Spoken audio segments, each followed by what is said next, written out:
Genesis chapter 29. Jacob resumed his journey and went to the eastern country. He looked and saw a well in a field. 3 flocks of sheep were lying there beside it, because the sheep were watered from this well.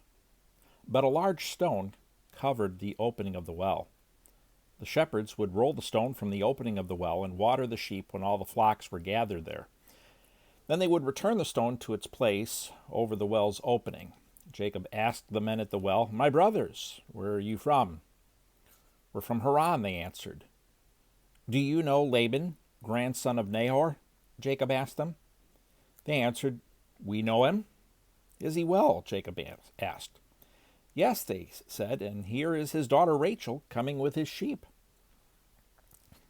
Then Jacob said, "Look, it is still broad daylight. It's not time for the animals to be gathered. Water the flock, then go out and let them graze." But they replied, "We can't. Until all the flocks have been gathered and the stone is rolled from the well's opening, then we will water the sheep." While he was still speaking with them, Rachel came with her father's sheep, for she was a shepherdess. As soon as Jacob saw his uncle Laban's daughter Rachel with his sheep, he went up and rolled the stone from the opening and watered his uncle Laban's sheep. Then Jacob kissed Rachel and wept loudly. He told Rachel that he was her father's relative, Rebekah's son.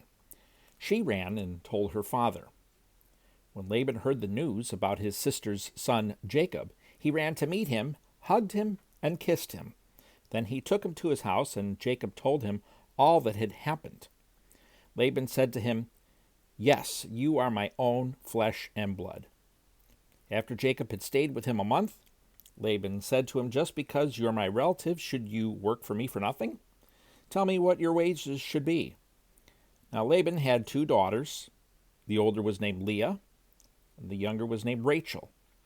Leah had tender eyes, but Rachel was shapely and beautiful. Jacob loved Rachel, so he answered Laban, "I'll work for you 7 years for your younger daughter Rachel."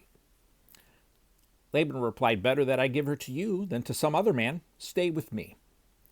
So Jacob worked 7 years for Rachel, and they seemed like only a few days to him because of his love for her. Then Jacob said to Laban, "Since my time is complete, give me my wife so I can sleep with her." So Laban invited all the men of the place and sponsored a feast. That evening Laban took his daughter Leah and gave her to Jacob, and he slept with her. And Laban gave his slave Zilpah to his daughter Leah as her slave. When morning came, there was Leah. So he said to Laban, "What is this you have done to me? Wasn't it for Rachel that I worked for you? Why have you deceived me?" Laban answered, "It is not the custom in this place to give the younger daughter in marriage before the firstborn. Complete this week of wedding celebration, and we will also give you this younger one in return for working yet another 7 years for me." And Jacob did just that. He finished the week of celebration, and Laban gave him his daughter Rachel as his wife. And Laban gave his slave Bilhah to his daughter Rachel as her slave. Jacob slept with Rachel also, and indeed he loved Rachel more than Leah, and he worked for Laban another 7 years. When the Lord saw that Leah was unloved, he opened her womb, but Rachel was unable to conceive. Leah conceived and gave birth to a son, and named him Reuben, for she said, "The Lord has seen my affliction. Surely my husband will love me now."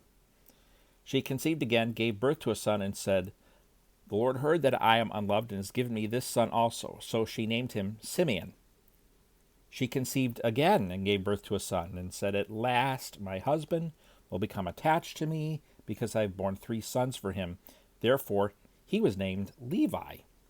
And she conceived again, gave birth to a son, and said, "This time I will praise the Lord."